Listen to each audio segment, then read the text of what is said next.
This is the window. I'm talking about March 2026 in the Middle East, and I need you to understand what's happening here. 3 legendary destinations, perfect weather everywhere, the most significant museum opening in a century, and a Ramadan timing that's going to give you cultural access that package tourists never ever get to experience. If Jordan, Egypt, or Oman has been calling your name, March 2026 is the moment. And after exploring all 3 countries across multiple seasons, I'm going to give you the complete nomadic breakdown of how to make this happen. So let's get into it. Here's what makes March 2026 different from literally any other time you could visit. 3 factors are converging simultaneously, and honestly, this doesn't happen often. First, perfect conditions everywhere. We're talking Petra at 18 to 25 degrees Celsius, that's 64 to 77 Fahrenheit, with wildflowers actually blooming. The pyramids without summer's crushing heat trying to melt you into the sand. Oman's mountains and wadis at their absolute peak before temperatures start climbing. This is the weather window that serious travelers wait for. Second, the Grand Egyptian Museum is finally open. After years of delays and anticipation, GEM launched in November 2025, just 2 kilometers from the Giza pyramids. And here's what this means for you. The complete 5,000-plus artifact Tutankhamun collection displayed together for the first time in history. Khufu's 4,600-year-old solar boats. 12 galleries spanning prehistoric through Greco-Roman periods. March 2026 puts you among the first wave of travelers to experience Egypt's new crown jewel at full operation. This is genuinely a once-in-a-generation timing situation. And third, and this is where savvy travelers really need to pay attention, Ramadan delivers exclusive access. I know. Some of you just heard Ramadan and thought, oh no, should I avoid traveling then? Let me completely reframe this for you. Ramadan runs from February 17th through approximately March 18th to 21st in 2026. And here's what that actually means. Significantly fewer crowds at Petra during the day. Significantly fewer crowds at the pyramids during the day. Significantly fewer crowds at Luxor's temples during the day. Evening hours that explode with festive energy, streets glowing with colorful Fanus lanterns, vibrant night markets, and iftar experiences that simply don't exist at any other time of year. The communal evening meals, the decorated cities, the cultural immersion, this is the authentic Middle East that package tourists never see. And we're going to talk more about exactly how to navigate this later. Alright, let's talk about what actually justifies the trip. And I'm going to start with Egypt because honestly, the GEM plus Giza combination now delivers something that was literally impossible before November 2025. Here's the Gnome-approved strategy. You start at the pyramids with 7 o'clock a.m. entry. You arrive before the tour buses, which hit around 9 to 10 a.m., and you'll have near solitude at the Sphinx. I'm talking photos without 100 tourists in your background. General plateau access runs 700 Egyptian pounds, which is about $15 US. Great Pyramid interior access is 1,500 Egyptian pounds, around $31. You finish by midday, then walk the 2 kilometers to GEM for an afternoon with the most significant Egyptian collection ever assembled. One day, 2 world-class experiences, proximity that finally makes sense. This wasn't possible before, now it is. But here's the thing that, honestly, transforms everything. A private Egyptologist. At about $100 to $120 per day. This is the single best investment for first-time Egypt visitors. Context really does change everything. Suddenly the hieroglyphics actually tell stories. The temple layouts start to reveal meaning. 3,000 years of history just clicks into place in a way that, honestly, walking around with an audio guide simply cannot replicate. It's worth every single dollar. Now, if you want the quintessential Egypt experience, we definitely need to talk about the Nile. And more specifically, we need to talk about the Oberoi Nile experience, because it really sets the standard for river cruising. 4 nights from approximately $2,099 per person. 6 nights from $3,269. All meals included. Spa access, pool, guided excursions with a dedicated Egyptologist, evening entertainment. The Oberoi Filet and Oberoi Zara aren't just boats. They're floating luxury hotels that eliminate every friction point of Egypt travel while delivering you to Calm Ombo, Edfu, and Filet in style. So, this is what I mean by worth the splurge. You wake up, your temples are waiting for you. Someone else handles the logistics, and you get to focus on experiencing 5,000 years of civilization. That's the deal.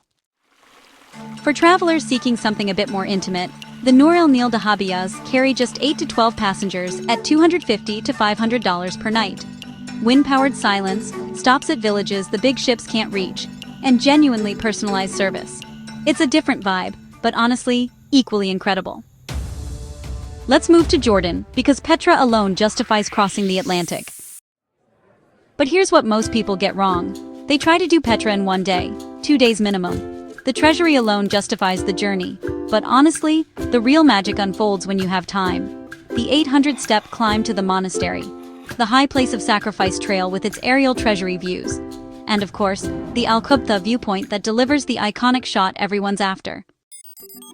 The Jordan Explorer Pass is $106 for 2 consecutive days, and that's the right pacing. Don't rush this. You've come too far to rush this. Now, Petra by night just got better. The updated experience runs Sunday through Thursday, 8:30 to 10:30 p.m. at $42. They've added 3-dimensional projection mapping on the treasury facade alongside the traditional candlelit sikh walk. And here's the Gnome-approved strategy. Attend your first night in Petra before you've seen the sikh by day. The magic of walking that narrow canyon lit by 1,500 candles, not knowing what awaits at the end, that's worth protecting. Don't spoil it with a daytime visit first. Experience the reveal in candlelight. Thank me later. Wadi Rum's glamping scene has matured into something genuinely special. If you've seen those Mars-like photos with the panoramic bubble tents, that's real, and it's spectacular. Memories Aicha runs $320 to $540 per night. Sun City Camp runs $189 to $320 per night. You get those Instagram shots everyone's after. Panoramic bubble tents with climate control, full bathrooms, and desert vistas that look like another planet. But here's the crucial detail. These properties book 2 to 3 months ahead for March. If you're watching this and thinking maybe March 2026, you need to start thinking definitely March 2026 and get those reservations locked in. And then there's the Dead Sea finale. The Kempinski Ishtar and Movenpick Resort deliver 5-star floating experiences with spa treatments using mineral-rich mud. After days of temple climbing and desert exploration, this is the recovery your body will thank you for. Float effortlessly. Get covered in therapeutic mud. Emerge a new person. That's the Jordan finale. Now let's talk about Oman, because Oman offers something Jordan and Egypt simply cannot: Arabia, without the crowds, without the hassle, without the manufactured tourism experience. Here's a stat that blew my mind. Dubai is 93% expat population. Oman remains distinctly Omani. Maximum building heights of 7 stories. Hotels hidden from main roads. Deliberate resistance to overdevelopment. This is what authentic Arabia actually looks like. Alila Jabal Akhdar runs $344 to $650+ per night, perched 2,000 meters in the Al Hajar Mountains, with dramatic canyon views that honestly rival the American Southwest. 6 Senses. Ziggy Bay in Musandam even offers the option to arrive by paraglider. Let that sink in for a second. You can paraglide into your hotel. That's the kind of experience Oman really specializes in. But here's what really sets Oman apart for the adventurous traveler. The country rewards self-drive exploration. There are excellent roads, clear signage, and wild camping is permitted throughout.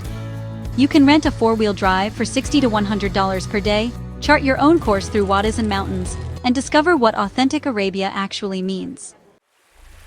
Oman is for the traveler who's done Dubai and wants something real. Something refined but not performative. Something that feels like discovery rather than consumption. Okay, let's address the Ramadan question directly, because I know some of you are still nervous about this. Let me completely reframe how you should think about traveling during Ramadan. Here's what you gain. Notably fewer tourists at major sites during daytime hours. Evening cities transformed with lights, decorations, and communal energy. Iftar experiences, the breaking of fast at sunset, where tourists are genuinely welcomed at community tables. The lowest hotel prices of the year outside Eid. And honestly, cultural immersion that package tourism can never, ever replicate. Here's what stays completely normal. All tourist sites operate. They just have slightly reduced hours, typically closing 1 to 2 hours earlier. International hotels serve breakfast and lunch to guests throughout the day. Nile cruises run full meal service. Desert camps provide meals as usual. And Petra by night continues Sunday through Thursday. The practical adjustment is simple. Avoid eating or drinking in public during daylight hours out of respect. And in Oman, it's actually a legal requirement. But hotel restaurants, your cruise ship, tourist-oriented establishments, they all handle this seamlessly. Evening hours offer abundant dining once iftar begins at sunset. So, who really thrives in this window? Well, first-timers who want those uncrowded photos at iconic sites for sure. Families who can plan their meal times around hotel restaurants. Yeah, they'll do great. Cultural enthusiasts seeking those truly authentic experiences, and photographers chasing golden hour at empty monuments too. Honestly, this is an advantage, not a limitation. Just treat it that way. Now, if you're traveling with family, here's the honest assessment. Jordan leads for family travel. The country is compact, which really helps minimize travel fatigue while still maximizing variety. Petra genuinely engages kids with donkey rides, camels' caves to explore, and that Indiana Jones energy that just makes archaeology exciting. Floating in the Dead Sea delights every age. Just make sure to supervise younger ones, since the salt can sting sensitive skin. Wadi Rum Jeep safaris deliver genuine adventure without ever pushing comfort boundaries. Safety is exceptional. Crime rates are actually lower than Canada or Australia. Tourist infrastructure handles families smoothly, and the hassle factor stays low compared to Egypt's more intense vendor culture. Egypt works beautifully for families with children 12 and up who can really appreciate historical context. Private guides become essential for families.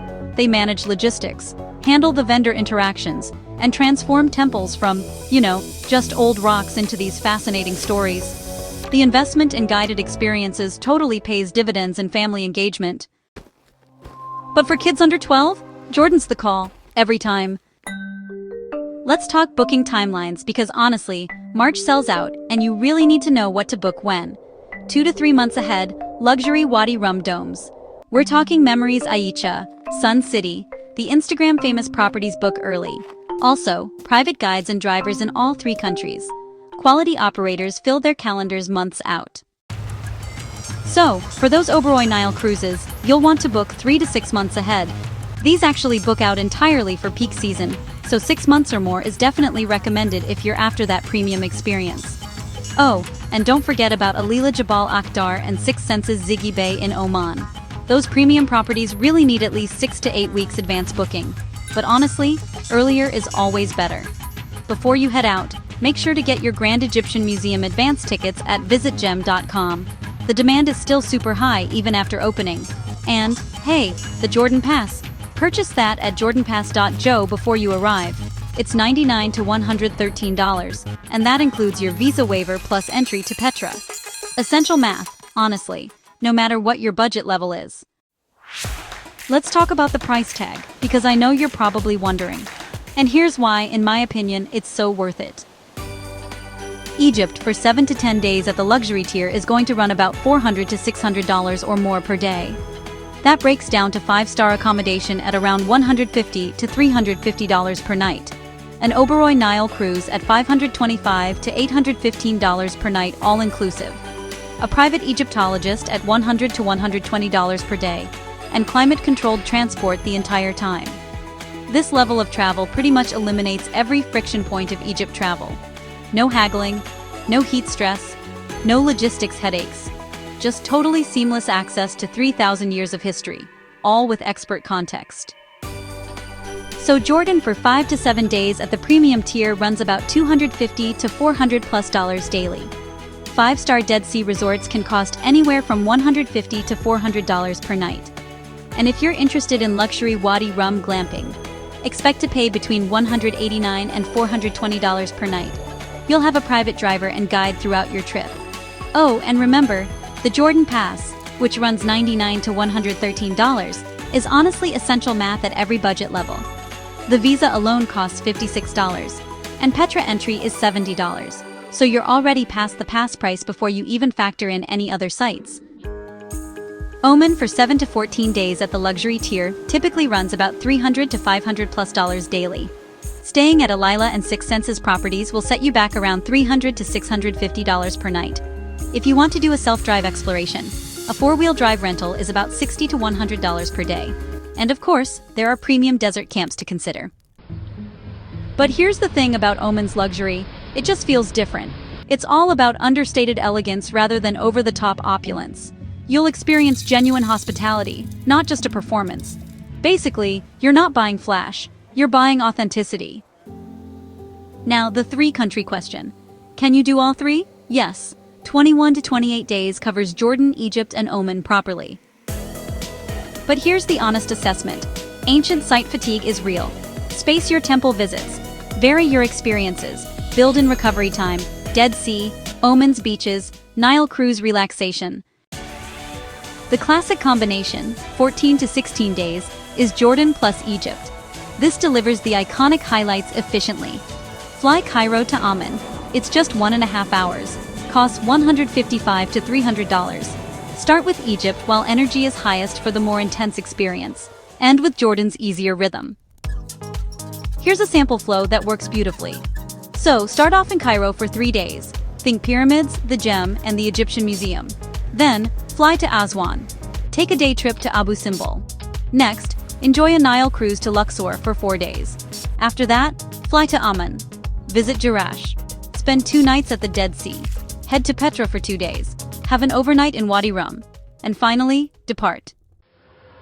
Adding Oman works best for experienced travelers who've already done Dubai and want authentic Arabia. Route through Dubai as a hub Cairo to Luxor and Aswan, then Oman, then Petra. Fly from Aqaba to Dubai, then Muscat, and then your Oman road trip. Quick visa breakdown because this is simpler than you think. Jordan. The Jordan Pass at $99 to $113 includes a visa waiver for stays of 3+ nights. Purchase at jordanpass.jo before arrival. Done. Egypt. E-visa at visa2egypt.gov.eg. $25 for a single entry. 3 to 7 business days processing. Skip the airport queue. Oman. 14-day visa-free entry for US, UK, EU, Canada, and Australia. Just show up with a valid passport. That's it. 3 countries, minimal paperwork. So here's the verdict. March 2026 presents a rare convergence. 3 legendary destinations at peak weather conditions. A transformative new museum reshaping the Egypt experience. Ramadan timing that delivers cultural access and crowd-free moments most travelers never get. This is the Middle East at its best. Petra's rose-red treasury in spring light. The pyramids without summer's crushing heat. Tutankhamun's treasures finely displayed as they deserve. Evening cities alive with Ramadan celebration. So, for first-time travelers to the Middle East, honestly, Jordan is the most accessible entry point with an exceptional payoff. Petra totally delivers on every expectation. Wadi Rum actually exceeds them. And the Dead Sea, well, it just provides the perfect finale. And for history-focused travelers, Egypt in March, with a private Egyptologist and a premium Nile cruise, really offers an experience that could reshape how you understand ancient civilization. The Gem alone, seriously, justifies the entire trip. For travelers seeking refined adventure, Oman rewards those who want authentic Arabia. Self-drive freedom, genuine hospitality, and landscape diversity that, honestly, surprises everyone. March 2026. Peak conditions, premium experiences, and cultural access that only comes once a year. Your nomadic guide says, this one's worth the splurge. So, which destination is calling your name? Drop it in the comments. And if you're planning a March 2026 Middle East adventure, check out our High Season Escapes playlist for more deep dives on making premium travel worth every penny. Until next time, stay